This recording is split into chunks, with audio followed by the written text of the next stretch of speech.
हमारे बुजुर्गों ने अपनी पूरी जिंदगी हमारी खुशी और भविष्य के लिए कुर्बान कर दी। आज जब उन्हें सहारे की जरूरत है, क्या हम उनका साथ छोड़ सकते हैं? उनकी पेंशन, उनकी मेहनत का फल है, उनका अधिकार है। आपका एक लाइक और सब्सक्राइब सिर्फ एक क्लिक नहीं, बल्कि उनके लिए आपकी दुआ और समर्थन है। यह उन आंखों में खुशी और दिलों में सुकून ला सकता है, जो आज भी हमारे लिए हर पल दुआ करते हैं।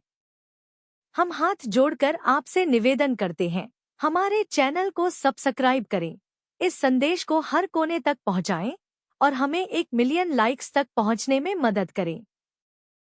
आपका यह छोटा सा कदम हमारे बुजुर्गों की जिंदगी में बड़ा बदलाव ला सकता है।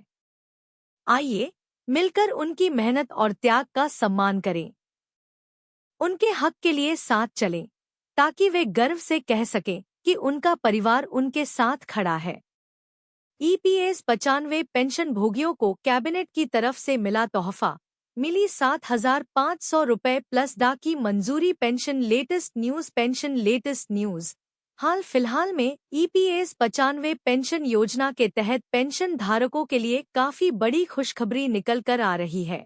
यह खबर केंद्रीय कैबिनेट की तरफ से जितने भी पेंशन भोगी हैं, उन सभी के लिए काफिला महत्वपूर्ण होने वाली है, क्योंकि अभी के समय में न्यूनतम पेंशन को 75 रुपए प्रतिमाह करने के साथ साथ इसमें महंगाई भत्ते को भी जोड़ने की मंजूरी दी गई है।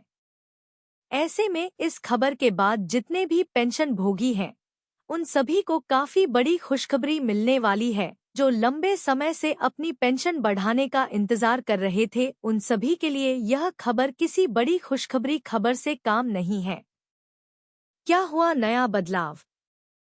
आप सभी की जानकारी के लिए बताना चाहूंगा कि यह एक प्रकार की ऐसी योजना है जो संगठित क्षेत्र में काम करने वाली कर्मचारियों को रिटायरमेंट के बाद पेंशन का लाभ प्रदान करती है।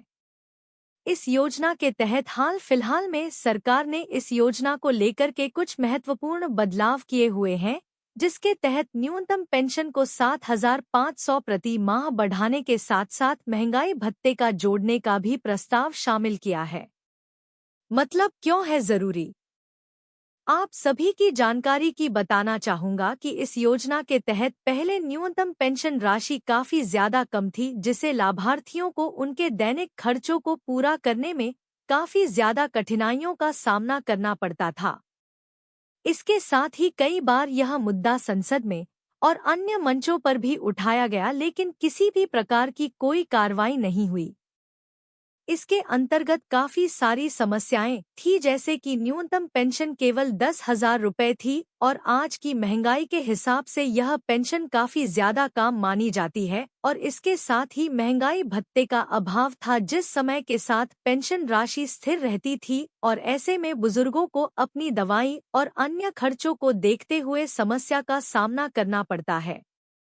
वहीं अगर समाधान के मामले में बात करें, तो सरकार ने इन समस्याओं को ध्यान में रखते हुए न्यूनतम पेंशन बढ़ाने के साथ साथ दा जोड़ने का भी निर्णय लिया है। इस दिन न केवल आर्थिक स्थिति सुधारने की, बल्कि उनके जीवन में भी बदलाव और बढ़ोतरी होगी।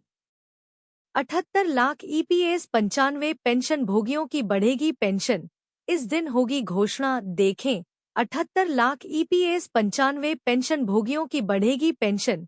अखिल भारतीय ईपीएस पेंशनर्स संघर्ष समिति ने कहा है कि विभिन्न राज्यों में उसके सदस्यों ने सरकार पर कर्मचारी पेंशन योजना एम्प्लॉयज पेंशन स्कीम के तहत न्यूनतम मासिक पेंशन 7,500 रुपए देने का दबाव बनाया है।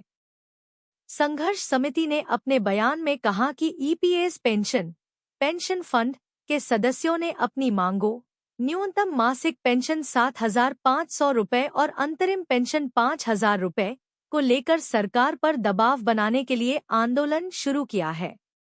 78 लाख ईपीएस 95 पेंशन भोगियों की बढ़ेगी पेंशन। बयान के अनुसार वर्तमान में पेंशनर्स को कर्मचारी पेंशन योजना एम्प्लॉयज पेंशन स्कीम के तहत न्यूनतम मासिक पेंशन 1,000 रुपए दी जाती है। करीब 60 lakh EPS pension fund pensioners हैं, जिनमें से करीब 40 लाख पेंशनर्स को 1,500 रुपए प्रति माह से भी कम पेंशन मिल रही है।